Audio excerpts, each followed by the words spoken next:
Hello guys, welcome to my channel. आज हम पढ़ेंगे chapter 6 of English it so happened book. So let's start chapter 6 which is the fight. Fight मतलब लड़ाई। Ranji discovers a pool in the forest and plunges into it for a swim. Ranji को एक pool मिलता है forest के अंदर and वो उसमें एक डुबकी लगाता है। There is a serious trouble between him and someone else over who has a right to the pool. A fight ensues. So एक सीरियस ट्रबल हो जाती है रंजी के बीच और एक दूसरा बॉय है जिसका नाम है सूरज, उसके बीच, जिसके पास एक राइट है पूल का। सो उन दोनों के बीच एक लड़ाई हो जाती है। The fight round ends in a draw. जो फाइट होती है, वो जो राउंड होता है वो ड्रॉ हो जाता है उन दोनों के बीच, रंजी और सूरज के बीच ड्रॉ हो जाता है। सो नाउ विल सी कि कैसे उनके बीच फाइट होती है। So let's start. Ranji has been less than a month in Rajpur when he discovers the pool in the forest. It was the height of summer and his school had not yet opened, and having as yet no friends in the semi-hill station, he wandered about a good deal by himself into the hills and forest that stretched away interminably on all sides of the town. सुरंजी currently shift हुआ है राजपुर में, और उसको राजपुर में shift हुए एक महीना भी नहीं हुआ है, लेस देन अ मंथ, और उसे फॉरेस्ट में एक पूल मिल जाता है। सो बहुत ज़्यादा गर्मी पड़ रही है उस समय में, और उसके जो स्कूल है वो अभी तक खुले नहीं है बिकॉज मे बी उसके समर हॉलीडेज हो रहे हैं। And he has made no friends yet. अभी तक उसने बिल्कुल फ्रेंड्स नहीं बनाए हैं उस एरिया में, और वो बहुत ज़्यादा वैंडर करता है हिल्स में एंड फॉरेस्ट में बिकॉज कोई काम है नहीं, हॉलीडेज है। He has not made any friends, so he is just roaming around in the forest and the hills. It was hot, very hot at that time of the year, and Ranji walked about in his vest and shorts, his brown feet white with chalky dust that flew up from the ground. So वो जो time था, it was very hot at that time of the year, और Ranji was walking in his vest. उसने एक waste पहन रखी थी और शॉर्ट्स पहन रखी थी, और उसके जो ब्राउन फीट थे they were covered with white chalk, जो कि ग्राउंड पे पड़ा हुआ था और उसके पैर पे लग गया था while he was walking. The earth was parched, the grass brown, the trees listless, hardly stirring, waiting for a cool wind or a refreshing shower of rain. So जो earth थी, it was very hot and dry. जो grass है वो brown हो चुकी थी, trees listless हो चुकी थी, और मतलब कि बहुत ज़्यादा छोटी छोटी, और जैसे बहुत ज़्यादा टाइम से अगर बहुत ज़्यादा गर्मी पड़ रही हो तो ट्रीज कैसी हो जाती है, बहुत सूखी सूखी सी हो जाती है। हार्डली स्टिरिंग, वो हिल भी नहीं रही थी, एक जगह बिल्कुल स्थिर थी। They were waiting for a cool wind, वो वेट कर रही थी कि भाई कोई ठंडी सी हवा आ जाए या फिर रेन हो जाए, बारिश हो जाए। It was on such a day, a hot, tired day, that Ranji found the pool in the forest. The water had a gentle translucency, and you could see the smooth round pebbles at the bottom of the pool. A small stream emerged from a cluster of rocks to feed the pool. During the monsoon, the stream would be a gushing torrent cascading down from the hills, but during the summer, it was barely a trickle. So it was such a day कि बहुत ज़्यादा hot tired day था, तब रंजी को forest में क्या एक pool मिला। ओके, सो जो वाटर था उसमें थोड़ी ट्रांसलूसेंट था वो, हल्का सा, और उसमें हमें स्मूथ राउंड पेबल्स दिख रहे थे ऑन द बॉटम, बहुत ज़्यादा छोटे छोटे प्यारे प्यारे से पेबल्स, और एक छोटा सा झरना बह रहा था जिसमें कि बहुत ज़्यादा कम पानी आ रहा था because of the summers, but हल्का हल्का बिल्कुल ड्रॉपलेट से पानी आ रहा था। ओके, सो बेसिकली इस पैरा में हमने क्या पढ़ा कि रंजी एक नई जगह शिफ्ट हुआ था जो कि था राजपुर, उसको एक पूल मिल गया था। It was very hot at that time, उसके स्कूल्स क्लोज्ड थे एंड उसको एक पूल मिल गया था, and that pool was translucent, उसमें उसे स्मूथ राउंड पेबल्स दिखाई दे रहे थे, एंड उसमें से एक स्ट्रीम फ्लो हो रही थी जिसमें कि बहुत कम पानी आ रहा था, बूंद बूंद में पानी आ रहा था फ्रॉम दैट स्ट्रीम, झरने में से। The rocks, however, held the water in the pool and it did not dry up like the pools in the plains. जो rocks थी वो उस वाटर को ला रही थी पूल के अंदर and it did not dry, और वो पूल है ना ड्राई नहीं था जैसा प्लेन्स में होता था. When Ranji saw the pool, he did not hesitate to get into it. जब रंजी ने देखा कि भाई एक पूल है तो उसने बिल्कुल भी हेजिटेट नहीं किया उसके अंदर जाने के लिए. He had often gone swimming alone or with friends when he had lived with his parents in a thirsty town in the middle of the Rajputana desert. So वो बहुत बार स्विमिंग के लिए जाता था अपने फ्रेंड्स के साथ, कभी कभी अकेले भी चला जाता था, पेरेंट्स के साथ भी चला जाता था जब वो राजपुताना डिजर्ट में रहता था. लेकिन जो राजपुताना डिजर्ट में जो पूल था वो बहुत ज़्यादा स्टिकी था. It was fully a muddy pool जहाँ पे कि बफेलोज वैलो करती थी, बफेलोज नहाती थी, वुमेन्स वॉश्ड क्लोथ्स, औरतें अपने कपड़े धोती थी. He had never seen a pool like this so clean and cold and inviting. उसने ऐसा पूल कहीं पे भी नहीं देखा था जो कि इतना साफ था, इतना कोल्ड था और इतना इनवाइटिंग था. इनवाइटिंग फील हुआ था उसको. He leapt into the water, his limbs were supple. वो पानी के अंदर चला गया, उसके लिम्स सप्पल हो रहे थे and free of any fat. His limbs were supple and they did not have any fat and his dark body glistened in patches of sunlit water. उसके जो डार्क बॉडी थी वो बहुत ज़्यादा ऐसा लगता नहीं है, if you put something dark on the way of the light then it shines, it brightens, right? So the same thing was happening with his feet, with his legs. The next day he came again to quench his body into the waters of the forest pool. He was there for almost an hour, sliding in and out of the limpid green water or lying stretched out to the smooth yellow rocks in the shade of broad level sal trees. So next day वो फिर से उस pool के पास गया forest में और वो वहाँ पे उसको 1 घंटा ही हुआ था और he was swimming in the limpid green water which was, और वो जो ग्रीन वाटर था ना, it was surrounded by some trees, sal trees से सराउंडेड था. So it was while he lay thus that he noticed another boy standing a little distance away staring at him in a rather hostile manner. So उसने देखा कि भाई जब वो ऐसे, आप इस पिक्चर में देख सकते हो, he was sitting on this rock. तो उसने देखा कि एक लड़का है वो उसे बुला रहा है in a very cruel manner, बताया हुआ है non hostile manner, not so hostile manner. So वो उसे बुला रहा है. So let's see how this fight begin. So the other boy was a little older than Ranji. जो दूसरा जो लड़का था named as Suraj, he was a little older. He was more taller to him. He had a thick set with a broad nose and thick red lips. Okay, so he had only just noticed Ranji, and when Ranji did not say anything, the other called out, "What are you doing here, mister?" So जैसे रंजी ने उसको देख लिया था सूरज को, तो फिर रंजी कुछ नहीं बोला, और लेकिन जो सूरज था उसने कहा कि भाई मिस्टर तुम यहाँ कर क्या रहे हो. Ranji who was prepared to be friendly was taken aback at the hostility of the other's tone.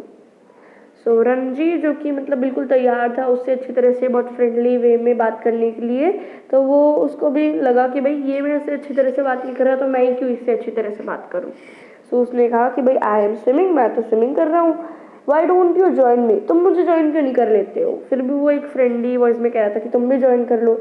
I always swim alone said the other. Suraj ने कहा कि मैं हमेशा अकेले स्विम करता हूँ और ये मेरा पूल है, this is my pool and I did not invite you here. मैंने तुम्हें यहाँ इन्वाइट नहीं किया है.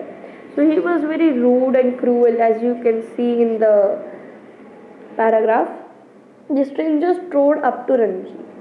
The stranger strode up to Ranji, who sat still on the rock and planting his broad feet firmly on the sand, said, as though this would settle the matter once and for all, "Don't you know I am a warrior?" तो वो आया and उसने अपना पैर रखा rock के ऊपर, sand के ऊपर, एंड ही सेड, और उसे लगा कि भाई इससे ये सब कुछ करने से एंड दिखाने से कि हाउ स्ट्रॉन्ग ही इज़, उसने कहा कि अब मैं एक वॉरियर हूँ. और उसने सोचा कि भाई ये कहने से रंजी डर जाएगा और भाग जाएगा, but this did not happen. I do not take replies from villages like you, मैं तुम जैसे गांव के लोगों से रिप्लाइज नहीं लेता. So he was behaving like he was too much superior to Ranji, but this was not so true. So you like to fight with villagers, Ranji ने कहा कि क्या तुम्हें विलेजर्स के साथ लड़ना अच्छा लगता है. Well I am not a villager, I am a fighter. Ranji ने भी कह दिया कि भाई मैं विलेजर नहीं हूँ, मैं एक फाइटर हूँ, मैं लड़ने वाला हूँ. I am a warrior said the, किसने कहा? I am a warrior said Suraj, and I am a fighter said Ranji. They had reached an impasse. One had said he was a warrior and the other had proclaimed himself a fighter. So वो एक ऐसी situation में फंस गए थे जहाँ से कि निकलना वॉज लाइक वेरी हार्ड, क्योंकि एक कह रहा था कि भाई मैं फाइटर हूँ और दूसरा कह रहा था कि मैं एक वॉरियर हूँ. There was a little else that could be said, और कुछ भी कहा जा सकता था, but they were speaking in some this manner. You understand that I am a warrior, said the stranger, feeling that perhaps this information had not penetrated Ranji's mind. So जो stranger था, stranger का नाम क्या था? सूरज. सूरज ने कहा कि तुम्हें समझ नहीं आता मैं एक वॉरियर हूँ, और उसने ऐसे कहा कि मतलब रणजी के दिमाग में तो ये बात घुस नहीं रही है, but Ranji was hearing to him, but वो डर नहीं रहा था. I have heard you say it 3 times, replied Ranji. Then why are you not running away? I am waiting for you to run away. I will have to beat you, said the stranger, assuming a violent attitude, showing Ranji the palm of his hand. So Ranji फिर कहता है कि भाई तुम ये 3 बार कह चुके हो कि मैं वॉरियर हूँ. सो फिर सूरज कहता है कि तो तुम भाग क्यों नहीं रहे हो? Why are you not running away? फिर सूरज कहता है कि मैं वेट कर रहा हूँ कि तुम भागोगे. फिर जो स्ट्रेंजर होता है ना, वो अपने हाथ दिखाता है, पाम दिखाता है रणजी को, जैसे कि एक बहुत ज़्यादा फाइटिंग वाला एटीट्यूड शो करता है, जैसे वो लड़ाई करना चाहता है, मारपीट करना चाहता है. राइट. रणजी ने वेट किया. उसने कहा कि मैं भी देखना चाहता हूँ तुम कैसे करते हो. You will see me do it. फिर वो कहता है कि तुम देख लेना मैं कैसे करूँगा. Ranji ने वेट किया. The boy made a strange hissing sound. They stared each other in the eyes for almost a minute. Then the warrior slapped Ranji across the face with all the force he could muster. Ranji staggered, feeling quite dizzy. There were thick red fingers marks on his cheek. Ranji ने wait किया और उस लड़के ने एक strange hissing sound produce किया. फिर क्या हुआ कि दोनों एक दूसरे को स्टेयर करते रहे 1 मिनट तक, और फिर सूरज ने क्या किया, रंजी को एक बहुत टाइट स्लैप किया, जिससे कि रंजी को बहुत ज़्यादा डिजी ऐसा लगने लगा जैसे उसे चक्कर आ रहे हैं, और उसके फेस पे 5 उंगलियां छप गई थी और रेड हो गया था उसका cheek. There you are, exclaimed his assailant. Will you be off now? क्या तुम अब जाओगे? सूरज ने पूछा. For answer, Ranji swung his arm up and pushed a hard bony fist into the other's face. फिर रंजी ने क्या किया, अपना हाथ निकाला और जो उसका bony fist था, हड्डियों वाला, because he was not skinny like the other boy, so उसने क्या किया, एक मुक्का मारा उसके मुंह पर. And then they were at each other's throats, swaying on the rock, tumbling onto the sand, rolling over and over, their legs and arms locked in a desperate, violent struggle. So basically, एक दूसरे का गला पकड़ने लग गए, एक दूसरे के साथ लड़ने लग गए, and they were rolling over the sand. Basically, एक violent fight हो गई थी उन दोनों के बीच. Gasping and cursing, clawing and slapping, they rolled into the shallows of the pool. एक दूसरे को थप्पड़ मारते वक्त, खींचते पकड़ते वक्त वो पूल के अंदर जा पहुंचे. Even in the water, the fight continued as spluttering and covered with mud. So water के अंदर भी वो जो fight थी ना, वो continue होती रही. As they were covered with mud, they groped for each other's head and throat. वो एक दूसरे का गला और एक दूसरे के सर पकड़ने के लिए ग्रॉप होने लगे. But after 5 minutes of frenzied, unscientific struggle, neither boy had emerged victorious. So दोनों आप इस पिक्चर में देख सकते हो कैसे लड़ रहे थे. So after the 5 minutes, दोनों ही इस फाइट के बाद किसी को भी विक्ट्री नहीं मिली, कोई भी नहीं जीता. So their bodies heaving with exhaustion, they stood back from each other, making tremendous efforts to speak. फिर दोनों मतलब जैसे आप बहुत ज़्यादा फाइट कर लेते हो किसी के साथ, आप अपने बहन भाई के साथ लड़ लेते होंगे ऐसे, तो क्या होता है कुछ देर के बाद आप शांत बैठ जाते हो और बिल्कुल थक से जाते हो. सो आफ्टर विच वो बोलने की कोशिश कर रहे थे, now do you realize I am a warrior, gasp the stranger. Stranger कहता है कि अब तुम पता चला कि मैं एक फाइटर, मैं एक वॉरियर हूँ। सूरज ने कहा, do you know I am a fighter, said Ranji with difficulty. बहुत ज़्यादा डिफिकल्टी होने के कारण, because they were fighting very violently in a frenzied manner, right. So दोनों ने, फिर रणजी ने कहा कि भाई तुम्हें नहीं पता कि मैं एक फाइटर हूँ। They gave a moment's consideration to each others answers and in that moment of silence there was only their heavy breathing and rapid beating of their hearts. So 1 minute तक लगा उन्हें एक दूसरे की बात को ऑब्जर्व करने के लिए, एंड उस मिनट में दोनों ही हाफ रहे थे बहुत ज़्यादा, उनकी दिल की धड़कन भी तेज़ हो रही थी।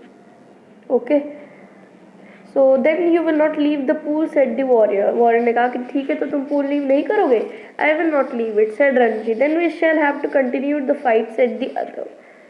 फिर क्या हुआ कि वॉरियर ने पूछा कि क्या तुम अब भी पूल लीव नहीं करोगे, पूल को छोड़ोगे नहीं। फिर रणजी ने कहा नहीं, मैं तो नहीं छोड़ूंगा। फिर वॉरियर ने कहा कि ठीक है तो हम इस फाइट को ना कल कंटिन्यू करेंगे। फिर रणजी ने कहा ठीक है, but neither boy moved neither took the initiative. But कोई भी, किसी ने भी मूव नहीं करा और किसी ने भी इस बात का, इस मौके का फ़ायदा नहीं उठाया कि भाई वो दूसरा वाला थका हुआ है तो ये फाइट लड़के और कोई भी जीत जाए। The warrior had an inspiration. The warrior had an inspiration means a new idea. Warrior के पास एक नया आइडिया था कि भाई हम फाइट को कल करेंगे, और अगर if you dare to come here again tomorrow we will continue the fight and I will not show you mercy as I have done today। उसने कहा कि ठीक है, अगर तुम कल आ गए तो मैं तुम पे दया नहीं दिखाऊंगा जैसे आज मैंने दिखाई। सो वो ऐसे शो ऑफ कर रहा था कि वो उससे बहुत ज़्यादा सुपीरियर, ताकतवर था, but this is not true, क्योंकि अगर ऐसा होता तो कोई तो जीतता ही, वॉरियर तो जीतता ही, बट ऐसा नहीं हुआ। फिर रणजी ने कहा कि आई विल कम टुमारो, मैं कल आऊँगा।